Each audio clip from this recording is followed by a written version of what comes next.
اللہ تعالیٰ اتنے احسانات کرتے ہیں بندے پر، ہمیں تو ان کا پتہ بھی نہیں چلتا کہ کیسے کیسے احسانات ہیں۔ مثال کے طور پہ اللہ تعالیٰ بندے کے رازق ہیں، تو اللہ تعالیٰ وقت کے ساتھ ساتھ بندے کے رزق کے دروازے بڑھاتے چلے جاتے ہیں۔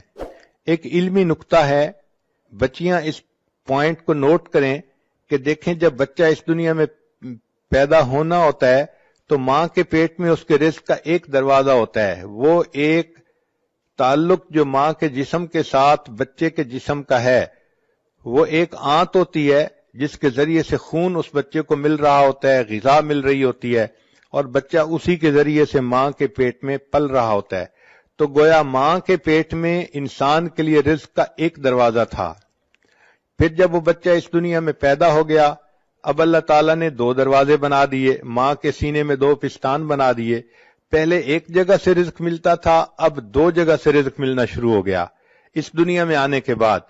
پھر بچہ تھا، ماں کا دودھ پیتا تھا، جب بچہ بڑا ہو گیا اور ماں کے دودھ کے علاوہ اب باقی چیزیں کھانے لگ گیا، اللہ تعالیٰ نے اس کے لیے رزق کے چار دروازے کھول دیے۔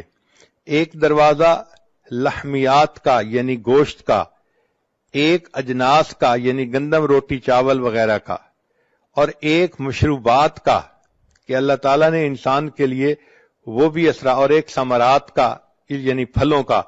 تو یہ چار طرح کا رزق انسان کو جوانی میں ملتا ہے۔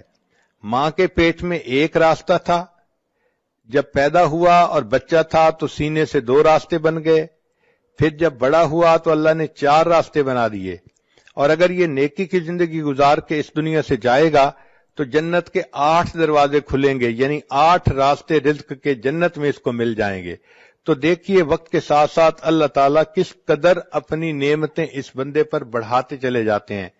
بندے کو چاہیے کہ اپنے اللہ کا فرما بردار بن کر زندگی گزارے۔ اللہ تعالیٰ بہت رحیم و کریم ہے، وہ بندے کو اپنی نعمتوں میں خوش دیکھنا چاہتے ہیں، اپنے بندے کو محروم دیکھنا پسند نہیں کرتے۔